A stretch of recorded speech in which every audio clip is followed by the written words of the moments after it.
Hello friends, स्वागत है आपका अपने यूट्यूब चैनल एसएमसी भाई भूपेंद्र में। आज आप लोगों को क्लास 10th की पूरी हिंदी का सिलेबस बताएंगे जो आपके एग्ज़ाम में आने वाला है। तैयारी 20 फरवरी हिंदी 2024 यूपी बोर्ड कक्षा 10। पूरे किताब की तैयारी एक वीडियो में। मतलब इसमें आपको इतना सिलेबस बताएंगे, अगर आपने अब तक कुछ भी नहीं पढ़ा है, सिर्फ इतना सिलेबस पढ़ लेते हैं, तब भी आपके 70 में से 50 से 60 नंबर आ सकते हैं। अगर आपने इससे पहले कुछ पढ़ रखा है तो आपके 70 में 70 भी आ सकते हैं, क्योंकि इसमें आपको इम्पोर्टेंट जो क्वेश्चंस आ सकते हैं, जो हर बार पूछे ही जाते हैं, वही बताएगा। सिर्फ आपको इतना पढ़ना है, इसमें से आपके बहुत सारे क्वेश्चन मिल जाएंगे। 70 में 70 नंबर बिल्कुल पक्का। मतलब इसमें आपको सिलेबस इतना पढ़ना है कि हिंदी में सिलेक्टेड चीज़ें आती हैं, हिंदी में वही बार बार रिपीट होता है। पैराग्राफ जैसे आता है, जैसे किसी एक चैप्टर का पैराग्राफ आया है तो उसी चैप्टर से बदल बदल कर हर बार पैराग्राफ पूछा जाता है, क्योंकि इसमें सिलेक्टेड चीज़ें हैं, बहुत ही कम सिलेबस दिया है। सबसे पहले आपको 20 ऑब्जेक्टिव क्वेश्चन मिलते हैं, 20 बहुकल्पीय प्रश्न मिलते हैं, जो हमें ओएमआर शीट पे करने होते हैं। किस पे करने होते हैं? ओएमआर शीट पे हमें फिल करना होता है। इसमें होता क्या है, 5 क्वेश्चन जो आपके होते हैं, 5 आपके होते हैं गद्यांश के, 5 होते हैं पद्यांश के, और 10 आपके व्याकरण के होते हैं। गद्यांश के आपकी रचना हो गई, और किस विधा की रचना है, कवियों के नाम, रचना के लेखक का नाम, इस प्रकार से पूछता है। और गद्यांश और पद्यांश हो जाते हैं। उसके बाद आपके जो 10 क्वेश्चन आते हैं आपके व्याकरण वाले। व्याकरण वाले में आपको रस, अलंकार, छंद, दोहा, सोरठा और संस्कृत के क्वेश्चन, जो विभक्ति आती है, तो ये सारा आपका 20 नंबर में आपका आ जाता है। जो ऑब्जेक्टिव क्वेश्चन आते हैं, इनमें आपके सारे 20 क्वेश्चन, 5 5 10 और 10 20 क्वेश्चन आपके ओएमआर में फिल करने होते हैं। उसके बाद आपका आता है 50 नंबर का, जो आपको कॉपी पे लिखना होता है। 50 नंबर में क्या होता है, सबसे पहले आपका आता है, पहला क्वेश्चन जो आता है आपका गद्यांश आता है, 6 नंबर का आता है। इसमें 3 क्वेश्चन होते हैं, और उसके 2-2 नंबर का एक क्वेश्चन होता है, और उनके आंसर देने होते हैं। गद्यांश आपको सबसे पहले मित्रता, जो आपका पाठ होता है मित्रता, कितनी बार, हर बार रिपीट होता है। 13 में आया है, 2013 में, 2014 में, 2016 में, 2017 में, 2018 में, 2020 में, 22 में, 23 में। अलग अलग जो सेट होते हैं, अलग अलग जिलों में हर बार मित्रता नामक पाठ से एक पैराग्राफ आपको मिलता ही मिलता है। इसके लेखक कौन होते हैं, और सबसे महत्वपूर्ण आपको इसमें जो संदर्भ लिखना होता है, संदर्भ में आपको इसमें लेखक लिखना होता है। अगर पद्यांश है तो उसमें कवि या रचयिता लिखते हैं, इसमें आपको लेखक लिखना होता है। 2 नंबर का आपका संदर्भ पूछता है। अगर आप पूरा संदर्भ नहीं लिखते हैं कि प्रस्तुत गद्यांश हमारी पाठ्य पुस्तक हिंदी के मित्रता नामक पाठ से लिया गया है, और इसके लेखक आचार्य रामचंद्र शुक्ल हैं। अगर आप डायरेक्ट लिखना चाह रहे हैं कि पाठ का नाम मित्रता, लेखक का नाम आचार्य रामचंद्र शुक्ल, तब भी आप लिख सकते हैं, कोई दिक्कत नहीं है। और दूसरा जो पाठ है आपका, दूसरा पाठ है ममता। ममता के बहुत बार आया है, 2013 में भी आया है इससे पैराग्राफ, 2014 में, 15 में, 17 में, 18 में, 20 में, 22 में, 23 में। अब आप कहेंगी हर बार तो ये आए हैं पैराग्राफ, अलग अलग सेट आते हैं, क्योंकि यूपी बोर्ड के 7 सेट बनाए जाते हैं। उसमें से आपके ज़िले में कौन सा सेट आता है, तो वो ज़िले वाइज बांट दिए जाते हैं, वो जो पेपर होते हैं, तो उसमें अलग अलग सारे पैराग्राफ आए हुए होते हैं। तो ये बहुत बार आए हुए हैं पैराग्राफ। ममता, मित्रता, ममता किसने लिखा है? जयशंकर प्रसाद ने। और अगला चैप्टर है भारतीय संस्कृति। भारतीय संस्कृति, ये 3 पाठ आपको पढ़ लेने। इन्हीं 3 पाठ से 100% आपको पैराग्राफ मिल जाएगा। बस इन तीनों पाठ के सारे पैराग्राफ आपको रट लेने हैं। आपको वहाँ पहचानना है कि ये पैराग्राफ जो है किस पाठ से लिया गया है। मित्रता से लिया गया है, जिसके लेखक कौन है? आचार्य रामचंद्र शुक्ल। ममता से लिया गया है, ममता के लेखक कौन है? जयशंकर प्रसाद। और फिर तीसरा है भारतीय संस्कृति। भारतीय संस्कृत के लेखक कौन है?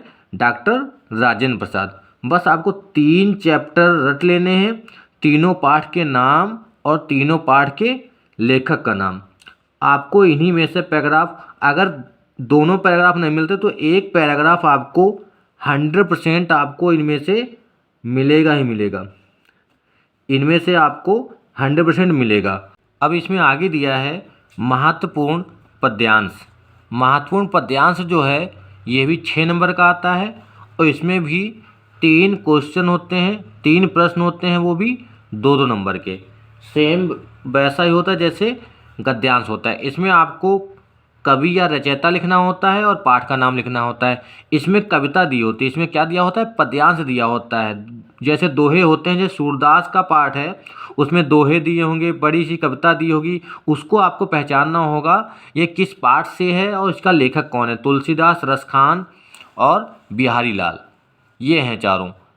इसमें आप लोग देखेंगे सूरदास का 13 में आया है, 14 में आया है, 15, 16, 17, 18, 20, 22, 23।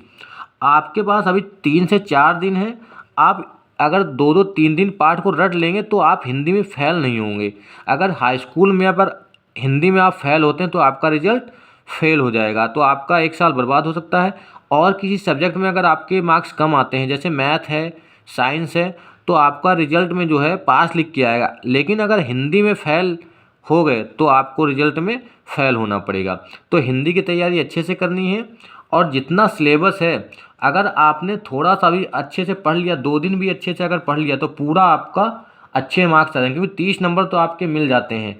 और आपको थ्योरी में 70 में से 23 लाने होते हैं। और बस आपको राइटिंग सही से लिखनी है और आपको इम्पोर्टेंट ये पढ़ना है। जैसे यहाँ पे पहले आपको बहुकल्पी करने हैं और 3 पार्ट जो हैं इनको, इनके जितने भी पैराग्राफ हैं, चाहे आप मॉडल से पढ़ें या किताब से पढ़ें, जितने भी इसके पैराग्राफ हैं वो सब रट लें और उसकी संदर्भ कैसे लिखना है और उनके क्वेश्चन के आंसर देने हैं। बस आपको इतना करना है, 6 नंबर आपके पक्के हो जाएंगे। और उसके बाद आपका आ जाता है पद्यांश। पद्यांश में भी आपको सेम ऐसे ही करना है। इसमें भी आपको पहचानना होगा ये किस पाठ से लिया गया है और इसके कवि कौन है या इसके रचयिता कौन है। आपको वही लिखना होगा संदर्भ में कि प्रस्तुत पद्यांश हमारी पाठ्य पुस्तक हिंदी के, और जो पाठ होगा आपका उस पाठ से लिया गया है जिसके रचयिता या कवि तुलसीदास जी हैं या सूरदास जी हैं। जिस पाठ से लिया गया है उसका आपको लिख देना है। कितनी बार आया तुलसीदास, 13 में आया है, 15, 17, 18, 20, 22, 23, हर बार रिपीट होता है। बस 3-4 चैप्टर में से आपका क्वेश्चन हर बार रिपीट होता रहता है। अगला दिया है, फिर अगला क्वेश्चन आता है महत्वपूर्ण जीवन परिचय। मतलब आपको जीवन परिचय देना होता है एक लेखक का और एक कवि का। और ये जो है 5 नंबर का एक आता है, 2 आते हैं, एक लेखक में आता है, एक कवि में, 3-3 आते हैं। तो 3 में से आपको एक करना होता है। जैसे यहाँ पे लेखक का आएगा तो 5 नंबर का एक करना होगा, रामचंद्र शुक्ल, जयशंकर प्रसाद, डॉक्टर राजेंद्र प्रसाद। बस आपको ये 3 याद कर लेने हैं, इन तीनों को बिल्कुल रट लेना है। इन्हीं 3 में से 100% आपका एक आ जाएगा। और 3 कवि को भी पढ़ लेना है, 3 कवियों को भी पढ़ लेना, सूरदास, तुलसीदास और महादेवी वर्मा। इनका जीवन परिचय और इनकी मुख्य रचनाएं क्या पढ़ना है, इनका जीवन परिचय पढ़ना है। 3 नंबर का जीवन परिचय आता है और 2 नंबर की रचनाएं आती हैं। जो इनकी मेन रचनाएं हैं उनको सही से लिख लेना है। और इसमें आपको किस तरीके से लिखना है इसका वीडियो आपको अलग से मिल जाएगा कि हिंदी कॉपी को किस प्रकार से लिखें, लेखक का जीवन परिचय कैसे लिखें, ये पूरा आपको निबंध कैसे लिखना है, इसका आपको अलग से एक वीडियो मिलेगा। और जो आपने पैराग्राफ अभी देखे हैं, पैराग्राफ में अगर आपने पाठ का नाम और लेखक का नाम अगर आपने गलत कर दिया तो आपके मार्क्स कट जाएंगे। क्योंकि अगर आपको पाठ का नाम ही नहीं पता है तो फिर आपका पढ़ने से फ़ायदा क्या है। क्योंकि अगर आपने पाठ का नाम गलत लिखा है तो जाहिर सी बात है लेखक का नाम भी गलत लिखेंगे, तो आप आंसर भी देंगे तब भी आपके नंबर उसमें कट जाएंगे। क्योंकि 2 नंबर का आपका आता है पाठ का नाम और लेखक का नाम, फिर नीचे आपके पैराग्राफ से छाट के आंसर देने होते हैं। तो आंसर तो आपको छाट के कोई भी दे देगा, किसी भी को आप दे देंगे तो आपको पैराग्राफ से आंसर छाट के देगा, लेकिन आपको पाठ का नाम और लेखक का नाम भी याद रखना है। फिर आपका आ जाता है, ये आ जाता है 5 नंबर का एक कवि इसमें से और लेखक, 5-5 10 नंबर का ये हो जाता है। और 6-6 नंबर के वो थे 12 नंबर और 10 नंबर ये 22 नंबर आपके हो जाते हैं। फिर अगला आता है महत्वपूर्ण संस्कृत गद्यांश। गद्यांश मतलब संस्कृत में आपको पैराग्राफ मिलेगा और उस पैराग्राफ की हमें क्या करनी होगी, हिंदी लिखनी होगी, उसका अनुवाद करना होगा। संस्कृत का हिंदी में अनुवाद करना होगा। क्या करना होगा, अनुवाद। जैसे पाठ दिया है, पाठ में आपको संस्कृत में दिया होगा, उसकी हमें हिंदी में लिखना होगा, हिंदी में अनुवाद करना होगा कि इसकी हिंदी क्या होगी। और इससे पहले वो क्वेश्चन क्या था, उसमें रेखांकित अंश आता है पैराग्राफ में, तो रेखांकित अंश में क्या करना होता है, उसी की अर्थ लिखना होता है कि इस रेखांकित अंश में क्या कहा गया। लेकिन यहाँ पे हमें उसकी संस्कृत की हिंदी लिखनी होती है। जैसे इसमें 3 पार्ट हैं, वाराणसी, वीरा वीरेण पूज्यते और भारतीय संस्कृति, भारतीय संस्कृति। बस आपको ये 3 पार्ट रट लेने, इन्हीं में से आपका एक पैराग्राफ पक्का आ जाएगा। 100% आपका, 1000% आपका इसमें से एक पैराग्राफ आना ही आना है। वाराणसी के सारे पैराग्राफ तो आपको रट लेने हैं, क्योंकि हर बार इससे पूछता है। 13, 15, 17, 18, 19, 20, 22, 23 बहुत बार पूछे गए हैं ये। वीरा वीरेण पूज्यते, इससे पैराग्राफ आता, लेकिन सबसे ज़्यादा आपका वाराणसी पढ़ लेना है, भारतीय संस्कृति। आपको इन दोनों में से एक पैराग्राफ तो मिलेगा ही मिलेगा, या तो आपको एक इससे मिल जाएगा या एक इससे मिल जाएगा। लेकिन आपको 2 दिए होंगे अथवा करके, उसमें से एक करना होगा। तो दोनों पाठ को आपको रट लेना है और वीरा वीरेण पूज्यते इसको भी पढ़ लेना है। तो इन तीनों में से एक पैराग्राफ आपको मिल ही जाएगा। तो 5 नंबर का आपको सिर्फ इसमें अनुवाद करना होगा। सबसे पहले आपको संदर्भ लिखना होगा और संदर्भ के बाद में आपको उसका अनुवाद करना होगा। तो इसमें भी 2 और 3 नंबर का होगा, 5 नंबर का आपका हो जाएगा। इसी प्रकार से आपका अगला क्वेश्चन है महत्वपूर्ण पद्यांश संस्कृत में। महत्वपूर्ण पद्यांश मतलब श्लोक कह सकते हैं इसको, श्लोक भी कह सकते हैं, क्योंकि श्लोक की तरह ही आता है। इसमें श्लोक होता है, उसका हमें अर्थ लिखना होता है। श्लोक का अर्थ लिखेंगे और पाठ का नाम बताएंगे कि किस पाठ से लिया गया है। लिखते कैसे हैं कि प्रस्तुत, अगर ये वाला है पैराग्राफ, तो गद्यांश हमारी पाठ्य पुस्तक संस्कृत खंड के, और जैसे कोई भी पाठ है, जैसे वाराणसी, वाराणसी नामक पाठ से लिया गया है। बस इतना आपको लिखना है संदर्भ में, और फिर उसकी हिंदी अनुवाद कर देना है। व्याख्या तो आपको करनी नहीं, यहाँ पे हिंदी में अनुवाद करना होगा। और इसमें भी आपको ऐसे ही करना है। यहाँ पे आपको पद्यांश लिख देना है, या तो यहाँ पे क्या लिखेंगे, या तो यहाँ पे लिख देंगे कि प्रस्तुत श्लोक, या श्लोक लिखेंगे यहाँ पे। पहला बहुत ही इंपॉर्टेंट है आपका, मरणम मंगलम ... केन मेते। अब आप अगर देखेंगे तो आपको बहुत बार ये क्वेश्चन मिला होगा। फिर अगला है बंधनम मरणम ही वीरता, ये आपको बहुत बार मिला है। तीसरा है माता गुरुतरा बहुतरी तृणात। इस प्रकार के क्वेश्चन आपको बहुत बार मिले हैं। अगर आप 2023 वाला पेपर देखेंगे तो आपको मिलेगा, यहाँ पे 2023 का ये पेपर है। आप 2023 के पेपर में देखेंगे तो आपको यहाँ पे मिलेगा, यहाँ पे आपको मिल जाएगा, ये दिया है, ये दिया है मरणम मंगलम यत्र, ये वाला ये दिया है, और माता गुरुतरा। 2 में से आपको एक करना होगा। तो 2 में से आपको दोनों की व्याख्या कर लेनी है, हिंदी अनुवाद पढ़ लेना है, और इसका पाठ का नाम याद कर लेना है। और अगर आप पैराग्राफ देखेंगे आप, तो ये देखिए, मैंने कहा था कि भारतीय संस्कृति और वाराणसी, भारतीय संस्कृति वाला अथवा करके दिया है, ऊपर दूसरे चैप्टर का दिया है। तो दोनों में से एक पैराग्राफ आपको हर बार मिल जाता है। फिर अगले दिया है, चौथा दिया है आपदो दूरगामी ... सह पंडिता, ये आपको याद कर लेना है। 5वां है रात्रि गमस्यति उज्जहार, और छठा है मान हित्वा सुखी भवेत, और 7वां है सर्वे भवन्ति ... सुखी भवेत। ये 5 से 7 श्लोक हैं, और इन श्लोक को आपको पढ़ लेना है सही से, और उनको पाठ का नाम याद कर लेना है कि ये किस पाठ से लिए गए हैं, और इनका हिंदी में अनुवाद, ये संस्कृत में होगा, इसका हिंदी में अनुवाद आपको करना होगा। और फिर आपका एक आता है श्लोक। अगर आपको ये 7 याद हैं, 7 में से एक श्लोक भी याद करना होगा। श्लोक आपका 2 नंबर का आता है। श्लोक आप लिखेंगे तो आपके 2 नंबर हो जाएंगे। श्लोक आप 2 लाइन वाला कोई भी सरल याद कर लेंगे। जैसे ये बंधनम मरणम वाला है, एक ये वाला, और ये भी बहुत सरल है, ये वाला भी बहुत सरल है। और 7वां। आप 3 कोई भी श्लोक याद कर लेंगे। अगर 2 श्लोक आपके पेपर में आ भी जाते हैं तो वो दोनों श्लोक आपको नहीं लिखने होंगे, क्योंकि जो पेपर में आए हैं उन दोनों श्लोकों को आपको नहीं लिखना है, जो व्याख्या के लिए पूछता है। जो पेपर में नहीं आता है उसको आपको श्लोक लिखना है कॉपी में, और वो आता है आपका 2 नंबर का। तो ये हो जाता है आपका श्लोक 2 नंबर का। आगे देखते हैं।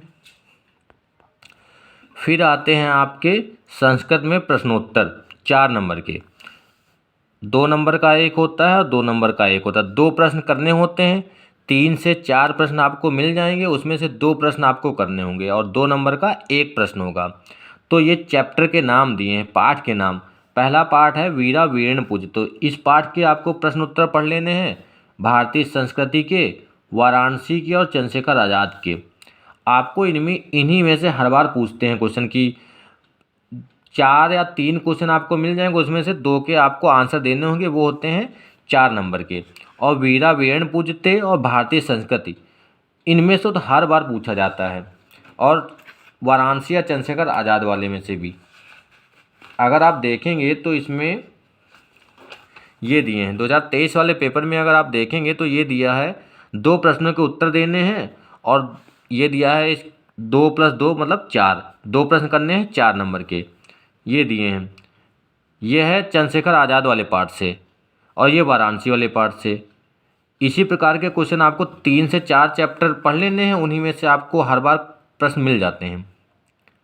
और चौथा दिया था देशभक्ता चंद्रशेखरा, वीरा वीरेण पूजते, भारतीय संस्कृति, वाराणसी, देशभक्ता चंद्रशेखरा। 4 चैप्टर पढ़ लेने, उन्हीं में से आपको 100% मिल जाएंगे प्रश्न।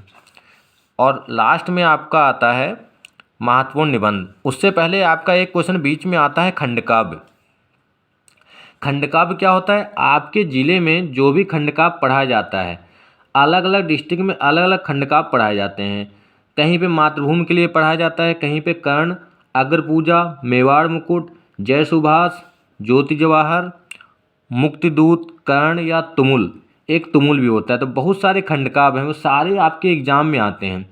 उसमें से जो खंडकाव्य आपके स्कूल में पढ़ाया गया है और जो आपने पढ़ रखा है, उसी के बारे में आपको लिखना है।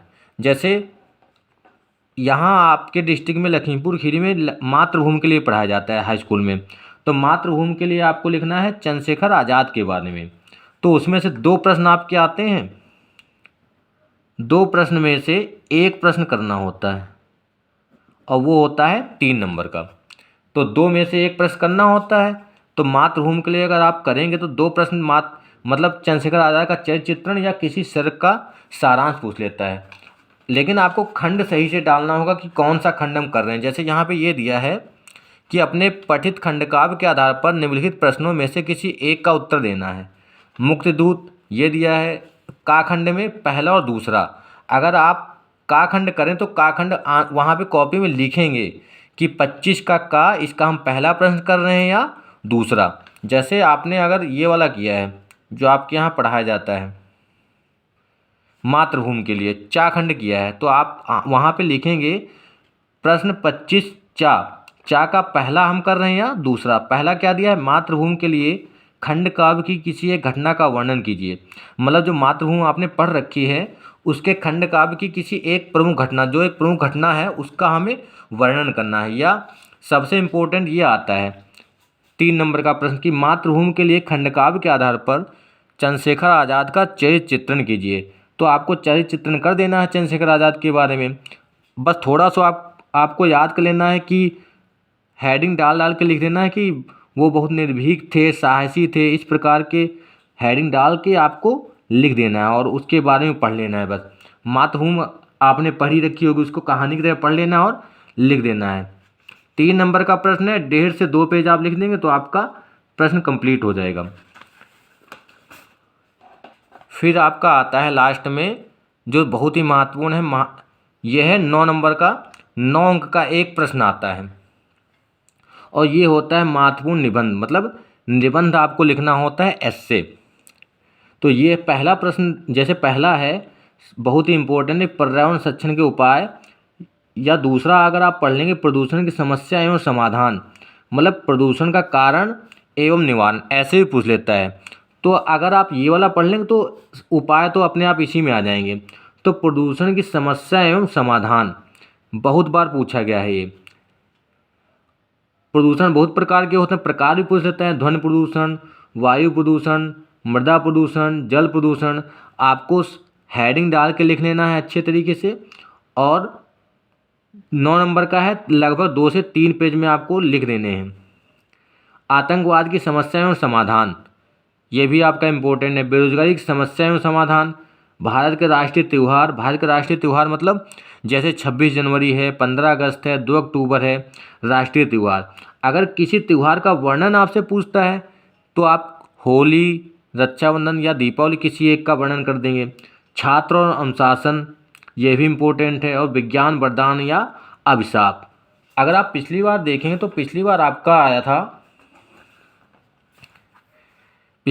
ये आया था कि आतंकवाद की समस्या एवं समाधान, बेरोजगारी की समस्या। बेरोजगारी की समस्या आप देख ही नहीं इस समय कितनी हो रही है। बेरोजगारी की समस्या एवं समाधान, इसको भी आपको लिखना है। आप अपनी लैंग्वेज में लिख सकते हैं, अपनी भाषा में लिख सकते हैं कि बेरोजगारी की समस्या कितनी है और इसका समाधान कैसे हो सकता है। कोई ज़रूरी नहीं कि आप किताब से जो लिखा हुआ है वही रट के जाएँ। छात्र और अनुशासन, प्रदूषण की समस्या एवं समाधान, ये आपके 4 आए थे। 4 में से किसी एक को करना था 9 नंबर में, और आपको अच्छे तरीके से कर लेना होता है। इसमें हेडिंग डाल के लिखना होता है। सबसे पहले आप रूपरेखा लिख देते हैं उसकी, और फिर प्रस्तावना। उससे होता ये है कि आप अच्छे तरीके से लिख लेंगे और उसमें आपके नंबर भी अच्छे मिलेंगे। तो ये आपके सारे क्वेश्चन हो गए पूरे सिलेबस से जो आपको हिंदी में पढ़ना है। अगर आप इतना पढ़ लेते हैं तो 50 से 60 नंबर आपके आराम से आ जाएंगे। और जिसने अब तक कुछ भी नहीं पढ़ रखा, सिर्फ इतना ही पढ़ ले, तो आपके आराम से 40 से कम नंबर नहीं आएंगे। अगर जो बहुत अच्छा पढ़ रखा है, जिसने तैयार है सारा, अगर थोड़ा बहुत पेपर इधर उधर से भी आता है तब भी आपके 50 से 60 नंबर आराम से आते हैं। तो ये आपका हो जाता है 3 नंबर का, और ये है 9 नंबर का। 9, 3, 12 और 4, 12 और 4 16, 16 के बाद आपका 2 ये वाला श्लोक वाला, 16, 2, 18, 18 और 5, 18 और 5 और 5, 10, ये वाला 18 और 10, 28, 28 और ये 5 दूना 10, 38, 38 और ये हो जाते हैं आपके 6 वाले, 38 और 6 44, 44 और 6 गद्यांश वाले, 44 और 6 50, 50 और 20 नंबर के आपके ऑब्जेक्टिव जो आते हैं, 50 और 20 70। बस इतना ही पेपर है आपका। हिंदी में सिलेबस बहुत ही सिलेक्टेड है और बहुत ही कम है। बस आपको अगर 2 दिन का समय मिल रहा है, 2 दिन में आप पूरी हिंदी को रट सकते हैं और बहुत अच्छा स्कोर कर सकते हैं। अगर आप हिंदी में फेल हुए तो आप हाई स्कूल में फेल हो जाएंगे और आपका 1 साल बर्बाद हो जाएगा। और हिंदी में आपकी परसेंटेज भी अच्छी, हिंदी की वजह से आपके परसेंटेज बहुत अच्छी आती है, क्योंकि मैथ, साइंस इन सब में सिलेबस बहुत ज़्यादा होता है और हिंदी में आपका सिलेबस सिलेक्टेड है। बस इतना ही आपको पढ़ना है।